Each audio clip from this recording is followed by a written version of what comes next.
others can watch this if they weren't able to join.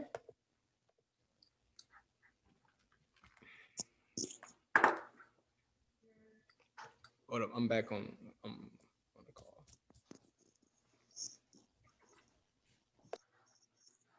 All right, we have a pretty large group. Is there anyone in particular that we should wait another moment or two for, or should we get started? No, I don't think so. We mainly have pediatric clinical research coordinators on this call, and they have not seen Eureka before. Oh, okay, great. So no one's watched the training videos yet? Jared and I have seen them, but that's about it. I watched it from the link. This is Shauna. Oh, from the link. So I did watch the training videos. Okay. Okay, great. Yeah, that's good to know. I do encourage everyone who's on this call to take some time after this call to go back and watch all of the training videos. They've got a lot of good information, and there's going to be a lot that I go over today. And so just even hearing the content again, I think will be really helpful. And the training videos are pretty thorough. So yeah, I definitely encourage everyone to give those a watch. But let's go ahead and get started. So I'll just start out by introducing myself because I haven't done that yet. So my name is Sochil, and I work at UCSF with the Eureka team. I'm a product manager.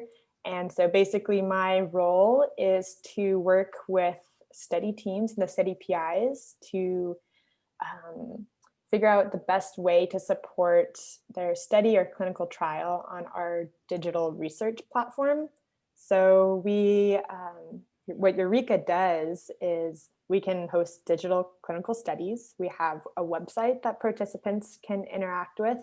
We also have a mobile app that participants can interact with, as well as an admin panel. So as coordinators, we're interacting with the admin panel that shows all of the participant activity and where their consents are, etc. So that's a little bit about me. And there's a lot of people on this call. Dylan, are you on? Don't see his name. Okay, well, Dylan is on the UCSF team as well. He's a clinical research coordinator, and he is also someone who provides a lot of support to study teams, especially in Eureka training. And then also as your site launches and you start recruiting participants, both myself and Dylan are in charge of making sure that you all feel supported. And if you have any technical questions, we're here to answer them. As well as technical issues as they come up. So you will probably see Dylan's name. Okay, so let's go ahead and get started. I'm gonna share my screen. Okay, so on my screen, I have a few things here. One is a flow that's incredibly zoomed out right now, and I'll zoom in a minute. And then on the right hand, I have a Test Us Kids landing page. Can everyone see this? Yes. Yes. Perfect.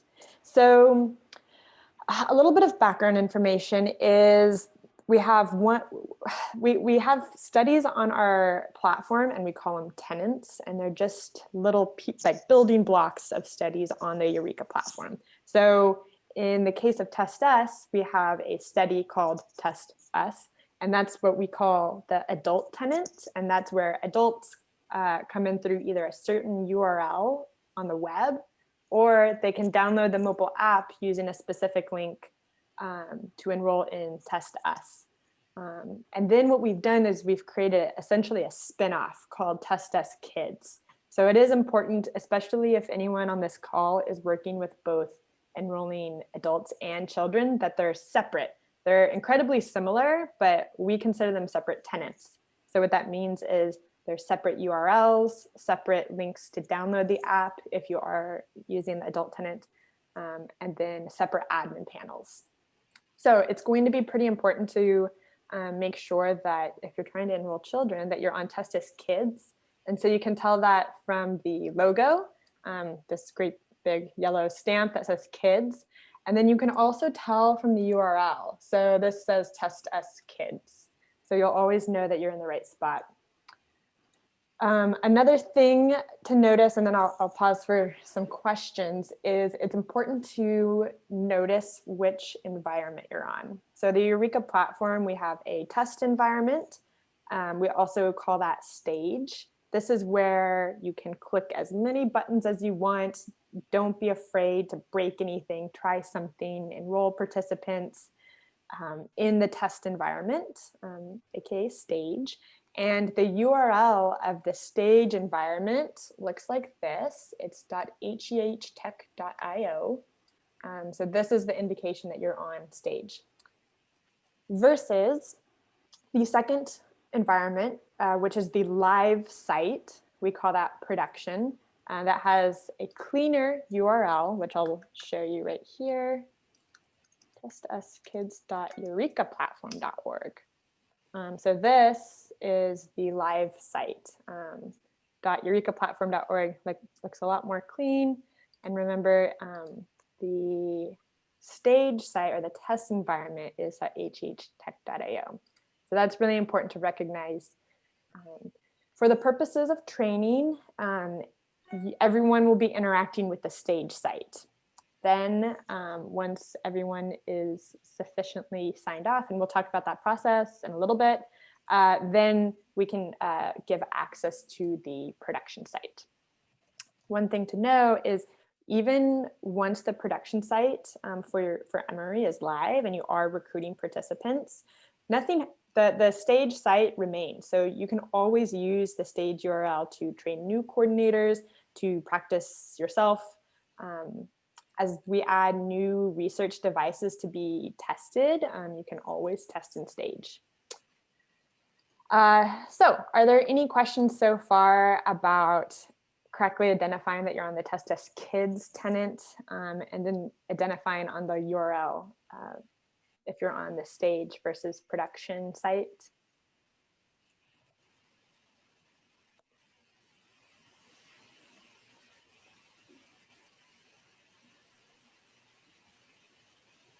No, that makes sense. Okay, great. All right, so a little bit more information about the links. So you'll notice that after the slash, there's all this gibberish, .rfk equals OY. This is actually important, although you'll never need to remember that gibberish. So as you probably know, there's multiple sites in TestUs and in TestUs Kids. So we have UMass, we have some Northwestern sites, we have Emory, we're going to be adding Johns Hopkins soon. And so we need a way to be able to organize our participants as they're enrolling and categorize them by site, both from a data perspective, but then it's also important for participants to be tagged correctly per site, so that when you log into your admin panel, which we'll get to, you want to only see participants at Emory. So for every site, for both TestUs and TestUs Kids, there is a special link. We call it a referral.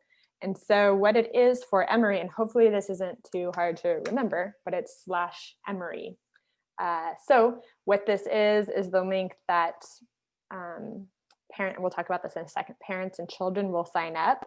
And if you press enter, oh, maybe we have a problem right here because the Emory site isn't quite launched. Oh wait, I know what I did wrong. Emory Kids.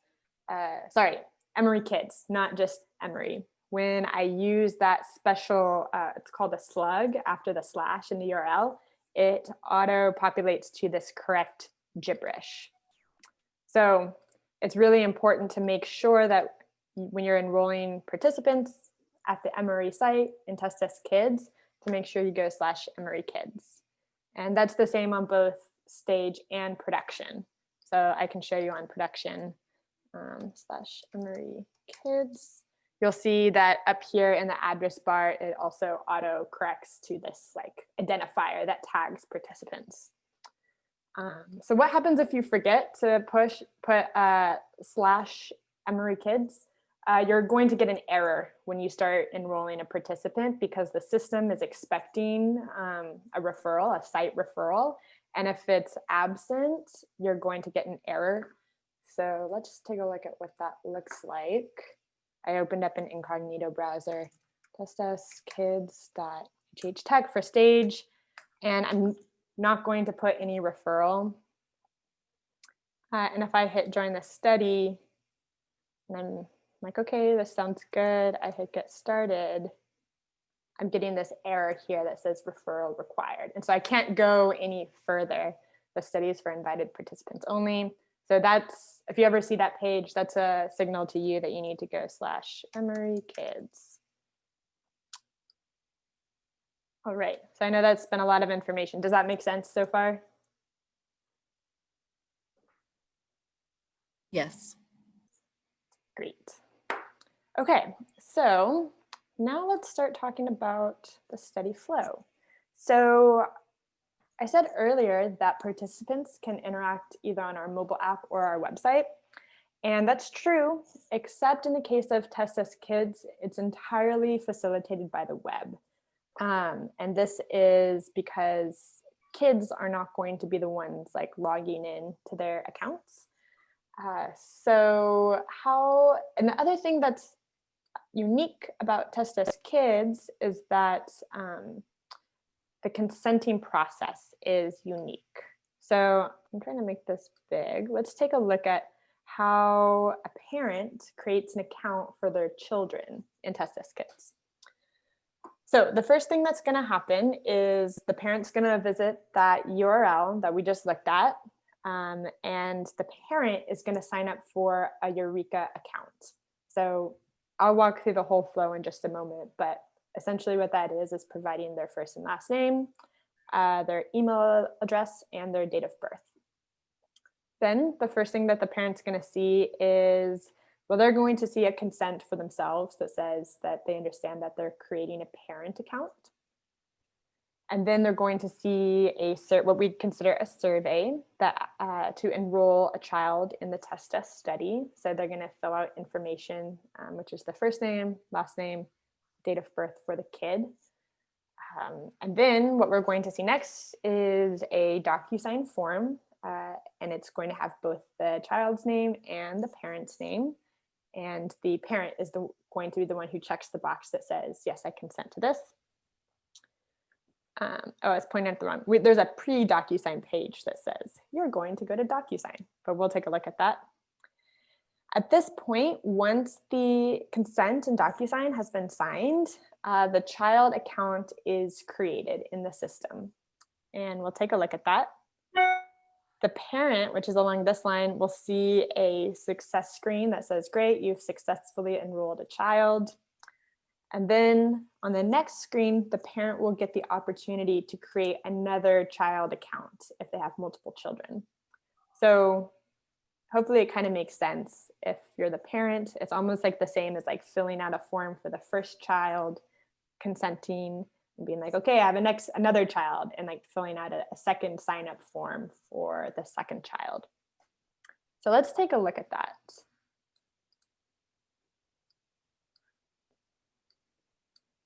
Okay, so I am the parent. I've already put in /Emory Kids, but I'll do it one more time. Emory Kids, autocorrects to the right referral. I'm gonna hit join the study. And then this is information about the study that you can read. I'm not going to read it to you. Get started. Okay, so now this is the Eureka sign up form. I'm going to make up a name. Social parent is what I'm going to call myself.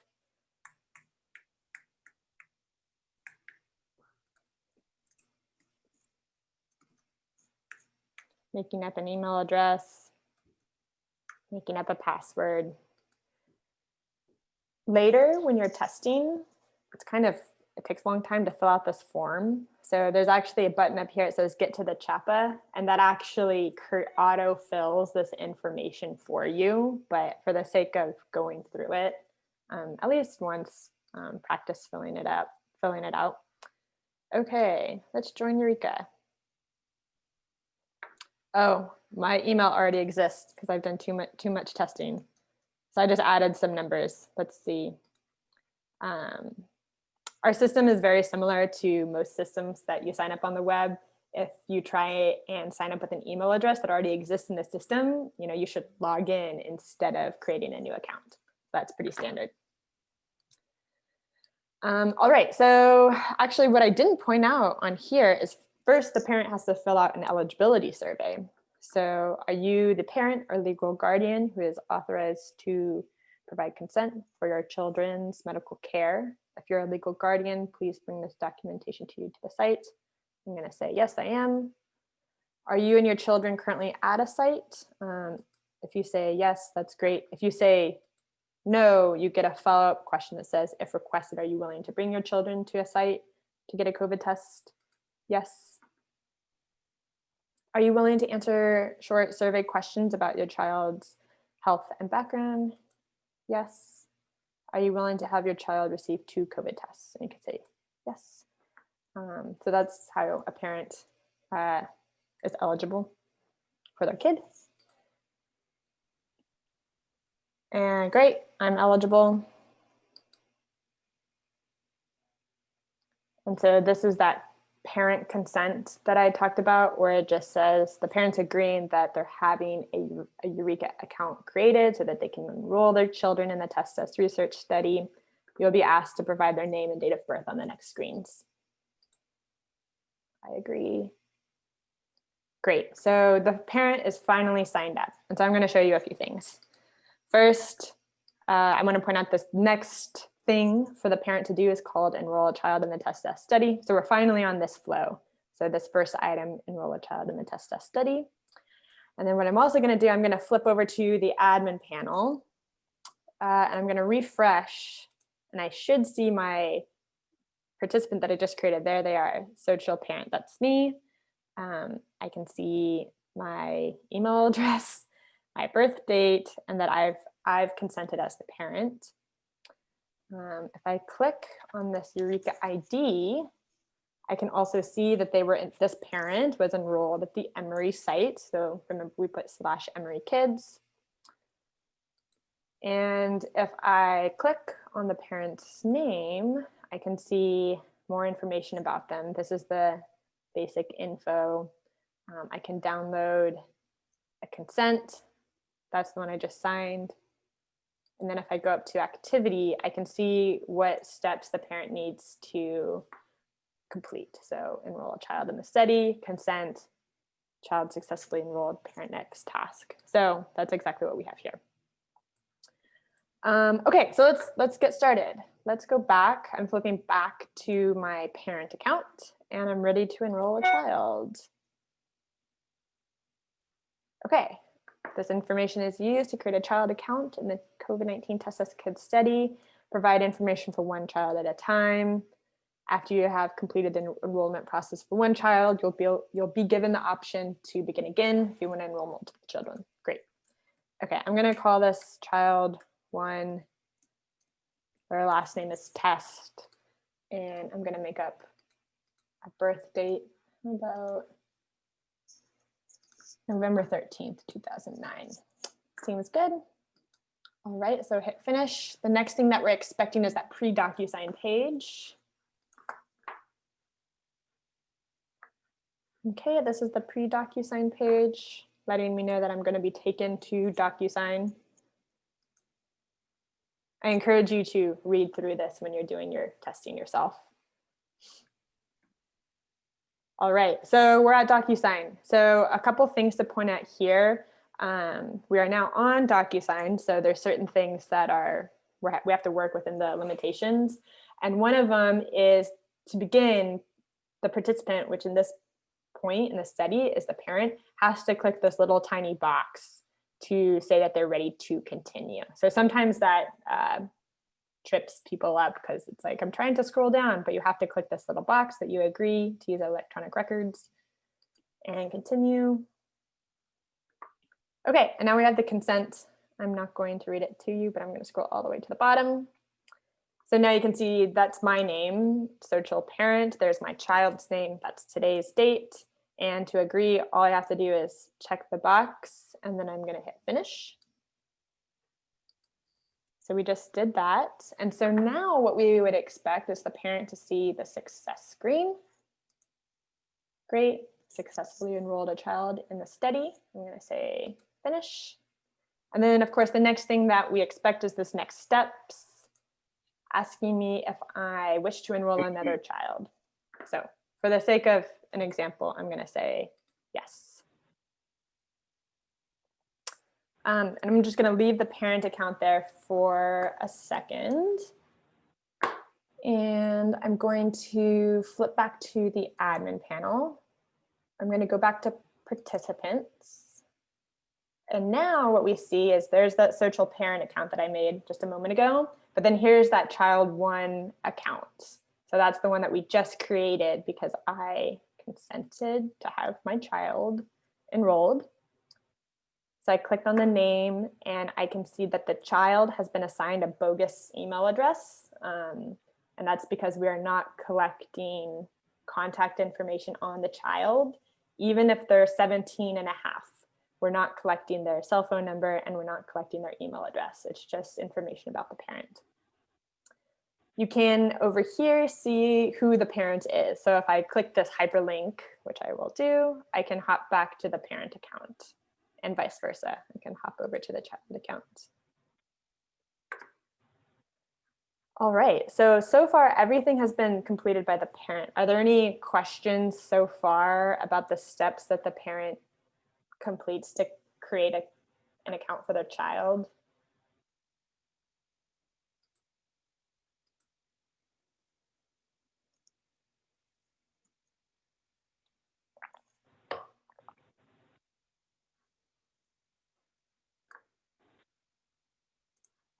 Are you guys following?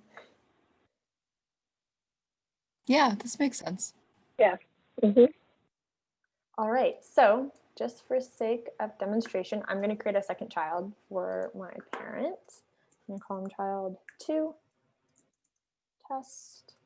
I'm going to make up another birth date. I guess that wouldn't be a child.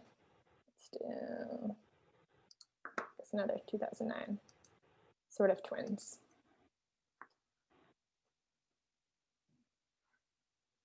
So going through this process again, I as the parent am going to see the pre-DocuSign.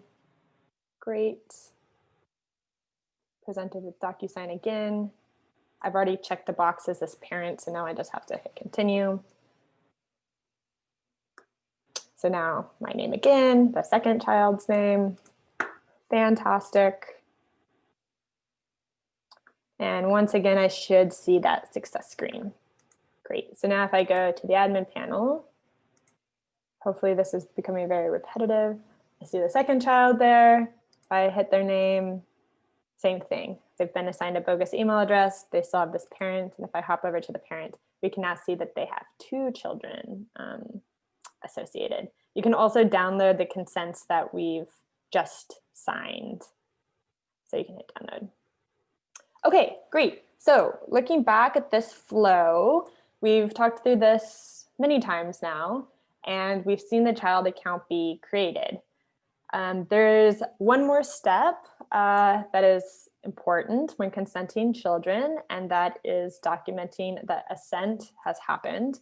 And so when we, just to compare, when we were looking at the parents' activities, when I hit activity, I could see all of the items that the parent needed to do.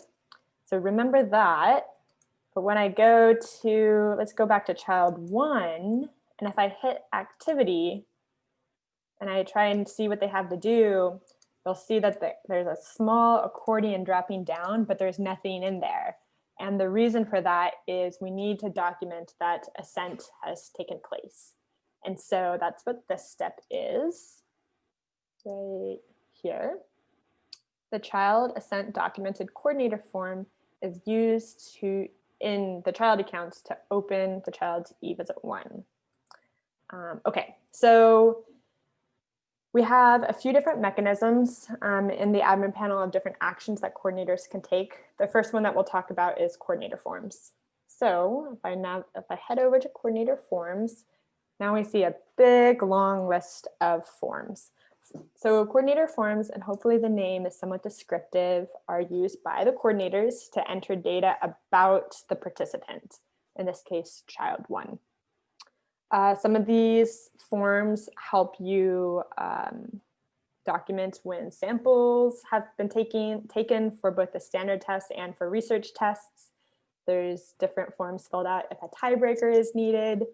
And in this call, we're not going to have time to go through every single one, but I definitely encourage you to go through and read each one so that you understand its purpose and you can start to figure out like when these forms will be used. So the very first one, oh, I should say, these are designed to generally be in order in the way that you're most likely going to be taking them. And so that should help in this figuring out which one's next in this big long list. And then we do have plans in the near future, hopefully in the next week or two, to reorganize this view a bit so it's much more user-friendly and helps you go through the steps. At any rate, the first thing that we need to do is guardianship documentation coordinator form, followed by the child gateway assent documented coordinator form. So once again, these are filled out by the coordinators. Now I'm like an admin on behalf of the child. So I'm just verifying that this is the form that I intend to take. This is a pop-up when you're on the stage site. What is the relationship to the child? I'm the parent. Okay, we answered that. And now the next one that we're ready to take is the assent.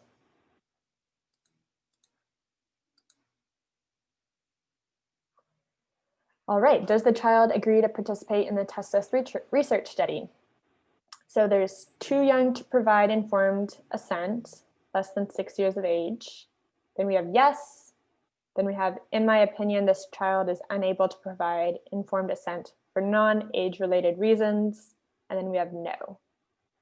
Yes, and then this too young, both deem the child, the assent happened, and the first set of activities, which is called e-visit 1, will open. And then, of course, if you say no, or in my opinion, the child is unable to provide informed assent, then the participation for the child is complete. It's finished. Okay, I'm going to go the easy route, say yes, this child agreed. And now that the parent has consented and the child has provided assent and it's been documented, if I head back over to the activity tab, we'll see that now when I hit baseline data, there's a whole slew of activities ready for them to take. All right, are there any questions about documenting assent for a child using a coordinator form?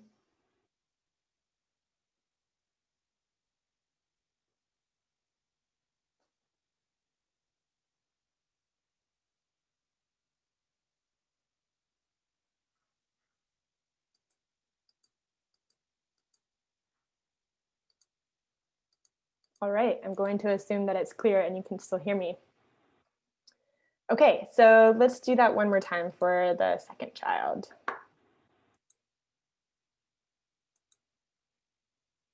Clicked on the child's name. Can't open the activities yet because I have not documented assent. I'm gonna head over to coordinator forms. I'm gonna start with the guardianship. I'm gonna say, well, this time we'll just say the legal guardian just to demonstrate that. To the legal guardian of the child present documentation, I'm gonna say yes. And it's been hard copy and it's been uploaded. And some of these process questions, I would defer to your contact at UMass, which is probably either Kelsey or Alyssa, that can help answer any questions related to actual process. But I'm demonstrating like the technical Eureka part. Okay, finish.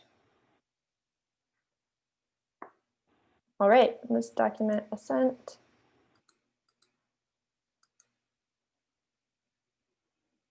Okay, I'm going to say that they're too young, but that it's still going to open up this first e-visit. Okay, so there are the activities. All right, so some Eureka terminology to become familiar with is e-visit. So e-visit, all it is a group of activities. In this case, it's e-visit 1 is the group of baseline activities. And it's really just used as a way from a technical standpoint to be able to trigger different activities. So this is e-visit 1. Right now, none of them have been completed, so they don't have any indication that they've been. When activities have been completed, there's nice green check marks. So e-visit 1 is baseline data. And then there's something that we call e-visit 2, and that's the device-specific activities. So that includes instructions about the research device that the participant has been assigned. That includes the research device specific consent. And then I think there's a thank you. And then there's e-visit 3, and that's questions for the participant after all of the tests have been completed. And so there's a couple surveys for the participant to answer. So since, maybe I haven't said this yet, but children will not be directly entering data as survey data into Eureka. Some of them are going to be too young to do that. And then it was just also decided at the study team level, even if they're 17 years old, they're not going to be entering data by themselves. Instead, we're going to look at the second feature for coordinators. So we already looked at coordinator forms and we saw we can fill those out and trigger things. But then there's also coordinator proxy data entry. And hopefully, as this name, hopefully this is descriptive. Proxy data entry is the coordinator entering data on behalf or for a participant.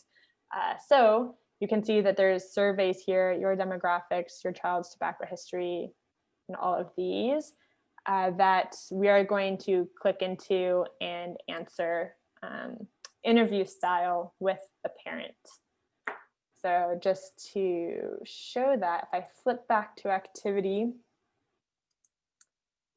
you'll see that the names here, demographics, tobacco, alcohol, those are the same activities that are in the lineup for the participant, or excuse me, for the coordinator to take and complete via coordinator proxy data entry. So let's begin with demographics. That's the correct name of the child that I'm filling that for. That's the right survey. And some reminders. Surveys can only be completed once. So be very careful, and you can read these on your own. And now we're at the demographics survey. So I'm just going to answer these really quickly. You should definitely become familiar with them.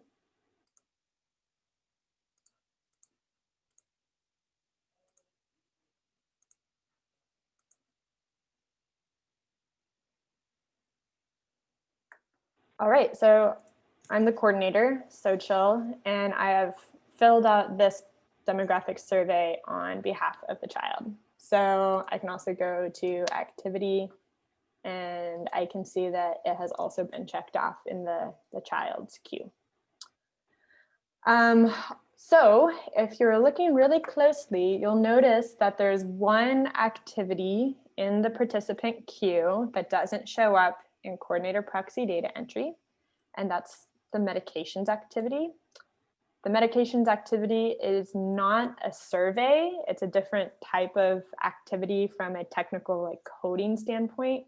So that actually has to be completed in a different way. And then you'll also notice down here, there's a shipping address activity with web in parentheses and a shipping address activity with mobile in parentheses. Like I said, Test Us Kids is completely on the web. And so when you complete the web activity, that's also going to complete the mobile activity. So I think that'll be clear when we've gone through all of the activities, but just something to note. So let's go back over to coordinator proxy data entry. I'm just going to click through these pretty fast so that we can just see them all completed, and then we can move on to some of the next steps. But while I'm clicking through these, if anyone has any questions so far, feel free to ask.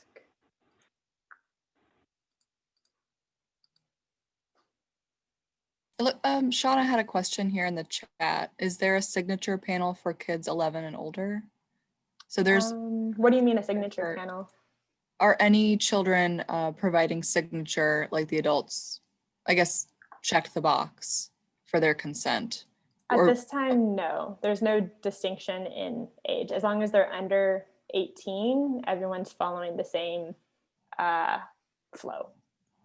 Yeah, and Shauna, just so you know, there is a waiver of documentation of consent, and so that's just how they're capturing that here. Yeah, good question. Are there any other questions from the chat? No, I'm not seeing any from the chat. I did have a question. It says the survey can only be completed once. What if they make a mistake? Yeah, that's a really great question. So as soon as I finish clicking through these, I can answer that.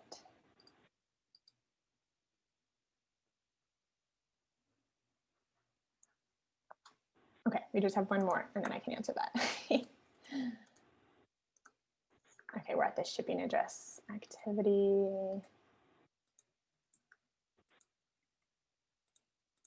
Just entering some bogus data for us. All right, so on the participant activities, so that's all of the things that I just clicked through now. There's actually no way currently to go back and correct data that have been entered. And so it's just important as you're going through this. Most often it sounds like the scenario is like you're in the room with the parent and the child, is to make sure you're thorough and you're careful. So yeah, there's not any way to easily edit data from the Eureka perspective. That would actually be a good question for some of the contacts at UMass, which is Alyssa and Kelsey. They might have a method that they've been documenting something if they know was entered incorrectly, but we'll have to follow up with them. On the other hand, if you come over here to the coordinator forms, there's a ton of them again. And if there was something that was entered and submitted and then was later realized like, oh my gosh, that I entered something incorrectly, what we have are down here, we're calling them the master form for corrections. And there's 4 different iterations of these. And I'll click into these in just a minute. But what it is one form that is literally a compilation of all of these questions, and they're all blank. And so what you would do is, let's say you made a mistake on the research result coordinator form. You accidentally put that it was positive, and someone's like, was this really positive? And you made a mistake and it needs to be negative. What you would do is, let's say this is the first mistake you've made. You open up the first iteration. And we have this insanely long coordinator form, because again, I said it's a compilation of all of the questions. You go in here and you find exactly the one question that was incorrect. So I'm gonna, oh, here it is right here. What is the test result? And then you just correct it. So, okay, I accidentally said it was positive, but it's actually negative. And if there were any other questions that I need to correct, I could enter them on this form as well. But let's say that's the only mistake that I made. I'm going to submit that. And so that's how you can correct coordinator forms. There's 4 different iterations because you can make up to 4 different mistakes. But again, you can edit multiple data fields on that. And so what that does is it doesn't overwrite the original data that's still saved in the database, but now we know that there's an entry in the reports that come out the other end that there's been a correction for that field. Does that make sense? Yeah, it does. Great. Yeah, it's a really good question. Okay, so we left off, we just finished all of eVisit1 for Child 1 test. And so we're thinking about what we're supposed to be doing next. I'm heading over to activity, and I notice that there's still one activity open, and that's medications. So I said just a moment ago, this is the one activity that cannot be filled out by coordinator proxy data entry. And instead, we're going to fill it out via something called handoff. So what we're going to do is go to participants, and we'll see that big list of participants again. We'll find our person, which is child 1, and you go all the way over to handoff, and you're going to hit go. And essentially what this is going to do is port you right into the child's account to complete this activity. And this is purely because, again, the coordinator proxy data entry is only for surveys. So let's say, yes, that's the right participant. And now we're here to take medication. So let's take that survey, although it's not technically a survey. And now we're at the medications activity. And so this is something that you should play around with so you understand how it works. But let's add a medication. Let's do aspirin. Let's see. As I started to type, I wanted to demonstrate there that as I start to type, I have a drop down of a lot of different medications that maybe I'm looking for. Okay, I'm just gonna choose, let's do this aspirin. And there's a few different ways that you could fill this out, and it's designed to be pretty flexible depending on the instructions of how the child takes the medication. You can play with it. And I'm gonna say, yes, they're currently taking it, and I'm gonna save it. And then now there's a new line of medication. I can edit it if I want, and we'll pull up the same form. And I could also delete it if I made a mistake. But I'm gonna be done, save and continue. Great. The child has finished everything in eVisit1. So I'm going to go up to the address bar, and we're going to hit /admin to go back to the admin panel. So now we have to head back to the participants, go back to child 1. And if I go to activity, now we have this nice green check mark that eVisit1 has been completed. I have all of those green check marks, except, of course, we didn't do the shipping address on mobile. We did it on web. Hopefully that's not too confusing. Okay, so now what do we need to do? We need to open eVisit2. As I said earlier, eVisit2 is the device-specific eVisit. So it has device-specific instructions and consent. And so the way that we open that eVisit is through coordinator forms. So heading over here, and we're going to do the test assignment coordinator form. So if you remember this one, the child assent documented, this one had action that opened eVisit1.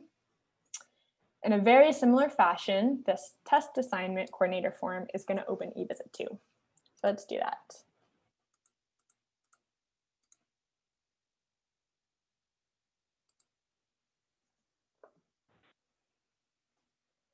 All right, so this is going to lead me through entering this. I do have the test assignment number, yes.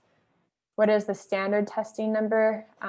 This will be updated really soon, so it'll be easier for you to understand. 901 is Quest, and then 902, it'll be in parentheses soon. From my understanding, it's that Emory is going to be running its own standard test. So that will very soon have Emory in parentheses. So that is what you all will be selecting.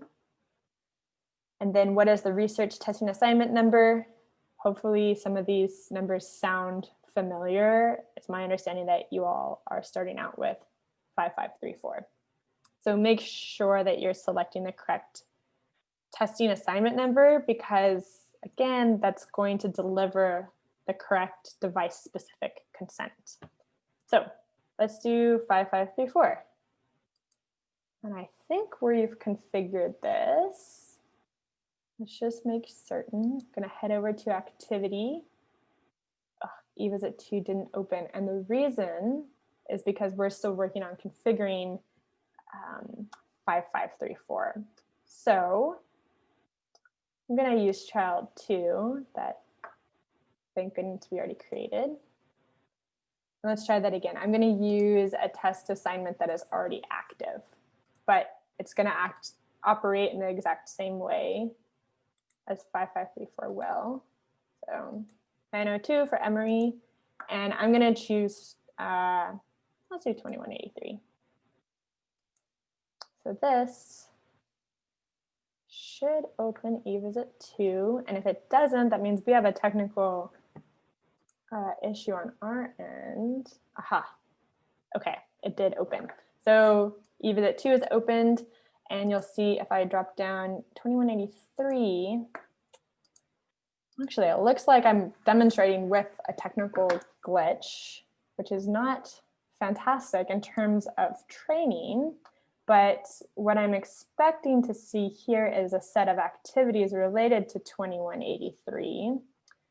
And then, of course, when we have fully configured 5534, that would be another what we call a section here. So I'm going to have to pivot a little bit so that I can still demonstrate this to you. I'm going to click on an old child account to see if I can still show you this. So I chose a random child, and I know it's a child because it has this bogus email. If I head over to activity, okay, they've only done that first eVisit. Okay, let's try, I'm gonna try 2 others.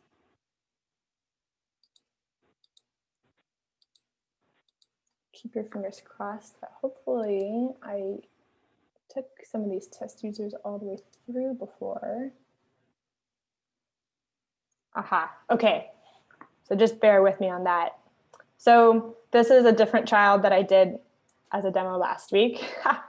And what you can see here is on 2183, there actually are activities there that I've already completed for this participant.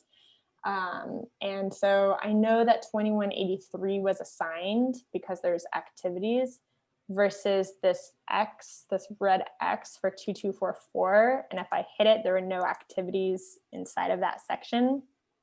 So I know that 2183 was assigned and it has those device specific instructions. You'll see those screens when we're able to click into them, but it says you've been selected for a COVID testing, and then the consent. So the consent is another DocuSign document, and I'll try and set us up with one of those in just a moment. It operates in a similar way where it has both the child's name and the parent's name. And the one thing that is different is how you access this consent. You're going to access it through handoff, which is the exact same thing that we just did to access medications. So let's see if we can find that. What I'm looking for now is a participant who I created and had eVisit 2 open, but maybe didn't complete all of the activities. So I'm just going to check these 2. Nope. Thanks for bearing with me. Nope. eVisit 2 isn't open for any of these test children. So we're going to have to use our imagination. We'll head over back to child 1, which is the one that we created together.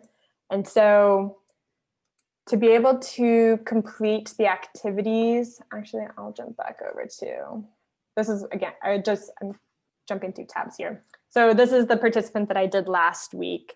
This activity and this activity will be completed through coordinator proxy data entry. So if I head over there, This is exactly what I would expect to see. It's got the Northwestern, except in this case it'd be Emory, testing assignment instructions, and then the see you soon.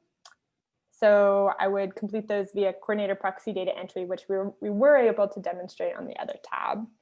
And then the consent through handoff, which again, you would go to participants, and then you would hit handoff.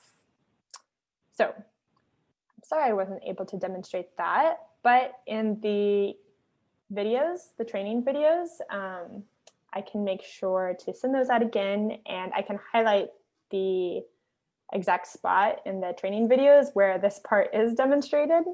And so hopefully that will make sense. All right, then eVisit 2 will be completed after the consent and those 2 activities have been assigned.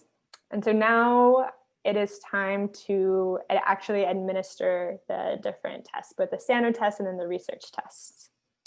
So I'm going to come over here to coordinator forms, and now we can begin.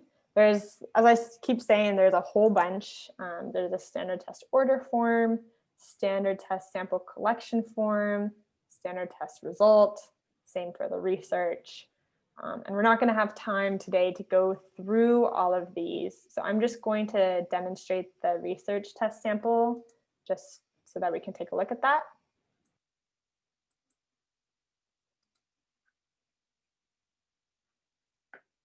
So demo site, so I got that pop up. And now I'm entering data about the actual research test sample collection. This is another area that I would encourage you all to make sure that you're on the same page with the UMass leaders, which is Kelsey and Alyssa, to make sure that if you have any questions about these fields or what should be entered there, that you're on the same page as them. Name of the research staff. What was the testing assignment number? We'll go along with our example that we tried to go through. What was the name? I'm going to enter gibberish. What was the ID number? Was it successful? So I think you kind of get the idea. There's a bunch of follow-up questions about the exact time and how the different samples were collected. The location, were there any concerns? Yes. Nosebleed. All right. So again, definitely read these for yourselves.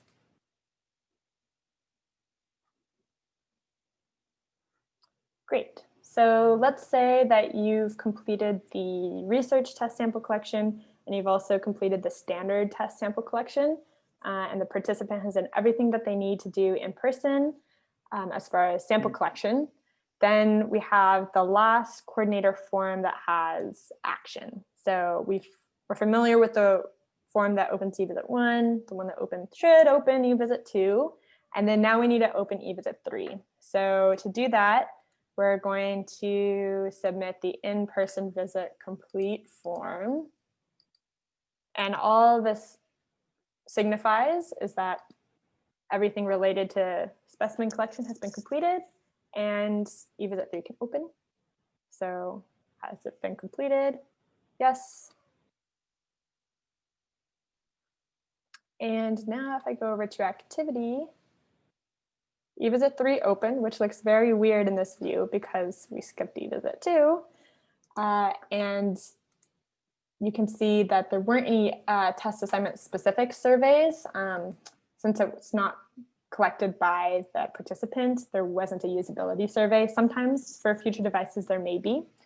But for all the devices so far, there haven't been. And so what we have are 2 informational screens about to relay information about how the participant will receive their results. And so since these are surveys, they can be taken via coordinator proxy data entry. I'm going to scroll down here. We see eVisit 3. And if we take them by coordinator proxy data entry, we can check them out. Great, the study team will be providing you the results of your standard test, may take up to a week. That's the first one. And then the second one, the participant can indicate when they've received their results.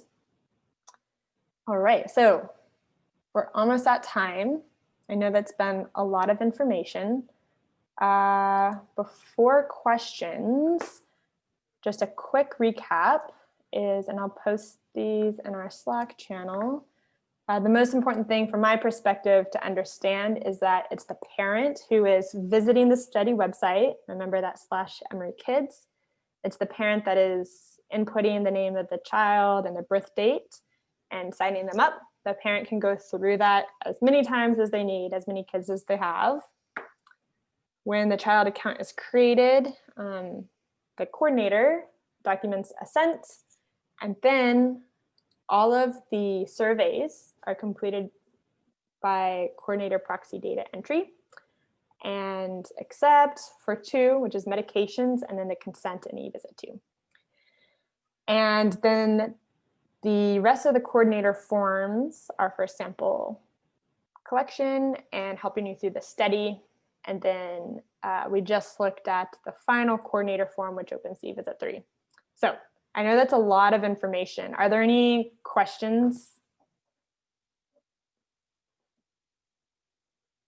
So just to confirm, anyone that is 18 or older that's participating in the study would need to enroll in the Test Us, the other iteration of this, not Test Us Kids? Yeah, that's exactly right. Okay, and if we're not doing this now, but if the parent of a child also wanted to enroll, they would also enroll in the other adult version of this. Yeah, that's exactly right.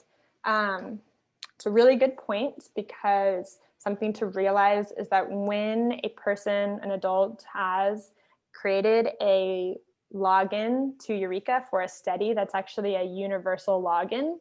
So if a parent, like this parent right here, social parent, signs up through Test This Kids and I enroll my 2 children, after that, if the coordinator is like, hey, do you want to enroll? I totally can. The one thing that's important is that the adult tenant has its own set of unique links and the adult can actually participate on the app. But what's different is that the parent doesn't need to sign up again. They actually just need to log in when prompted because they already have an account. Okay, that makes sense. I guess my other question is about access and how the coordinators, will they get the same account for both kids and adult? Good website? question. Good question. So they're different. So that since the admin panel is different on both stage and production, for Test Us, for adults, it's the same thing. There's a stage website and a production website. So if there is a coordinator that is enrolling both kids and adults, there's up to 4 different sites that you could be on. You could be on the testing sites for either kids or adults, and then production, there's kids and adults. So it's just really important to make sure you keep this straight. And then you asked about getting access. So the way that we give access is everyone has to request access. I will post a link in our Slack channel, which I might need some help making sure everyone's invited to that because that's just the best way to get quick responses. So I'll post a link to Test This Kids on stage. And then what will happen is when there's 2 different roles for Emory, there is an Emory Test This Kids study manager, and then there's Emory Test This Kids admin. And it's my responsibility to make sure that I have assigned the study manager who are the leads. I'll approve them. And then it's the study manager's role to approve everyone else in the admin panel. So briefly, the people who are study managers will have this tab that says admins. You'll be able to see everyone who has requested access. And then with this little pencil over here on the right-hand side, the study managers will be able to first approve or deny a request. and then assign the appropriate role. One other thing about requesting access is that both on stage and our production environments, we require two-factor authentication. We use Duo. It's basically what you do. When you request an account, you'll be prompted to enroll in Duo, which means you'll download a mobile app called Duo Authenticator. You'll hold up your phone and scan the QR code so that it links. And then each time that you log in to the admin panel, you'll be asked to send yourself a push message. Most of us are probably familiar with this. It's how you like log into your bank account and other sites like that. And then your account will be fully requested and you'll be waiting for someone to approve you. It is important to recognize that you're going to go through this twice. So you're going to set up your admin account on stage, you'll set up Duo there, and then once it's time, you're also going to request access on production. So all of the steps that you do for stage, pretty soon here, you're going to do all those steps for production. Does that make sense?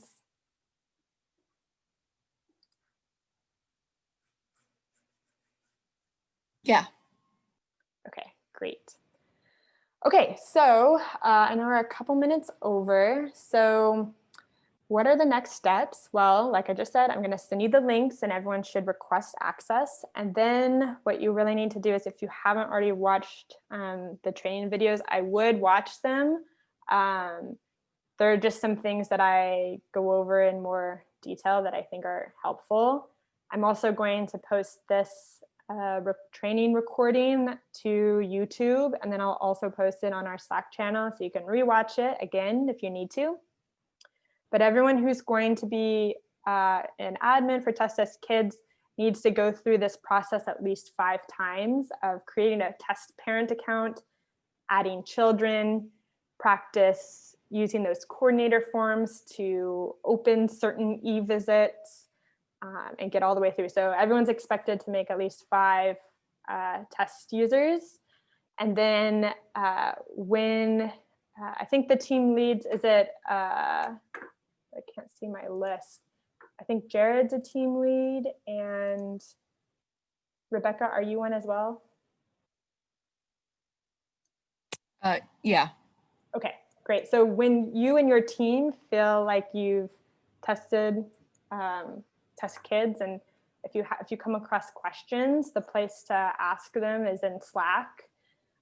Then what you'll do is you'll schedule a time, most likely with Dylan, my colleague, and essentially one of you will share your screen and essentially walk through everything that I walked through today, just talking out loud how you would enroll a participant and just going through the whole process. And so once that's been completed, then we'll be able to do the same thing for production, which is giving you the special link to request, and then start approving accounts on production. So hopefully, I know that's a lot of information. Hopefully it makes sense. Basically right now, once you're an admin on stage, I just highly recommend testing and asking as many questions as you can, especially since I wasn't able to demonstrate properly the e-visit to section. Yeah, any other questions before we sign off today? Oh, very quick. For the Slack channel, how can, for people who don't have access to it, they just need to email you? Yeah, it would be really Yeah. great if someone could compile a list of all the emails and then we can just do a bulk invite. And Jared, if you want to just post all the emails in Slack, that would be really helpful. Sure. Yeah, I can take care of that. Super, thanks. No problem. I can see there's any other questions from the chat? Save the URL with Emory Kids on your devices so you don't have to add it. Yeah, that's good. It's also good to check. Yeah, okay. Let me know if you have any questions. Really, myself and Dylan, we're here to help you and answer any questions that you have, because I know it can be pretty tricky. So yeah, we'll be in touch, and just let me know if anything comes up. And when you're ready, you can reach out to me or Dylan, or we should reach out to both and schedule the proficiency demo where you walk us through this. Yeah, sound good? Okay. Thank you so much. I appreciate it. All right, talk to you later.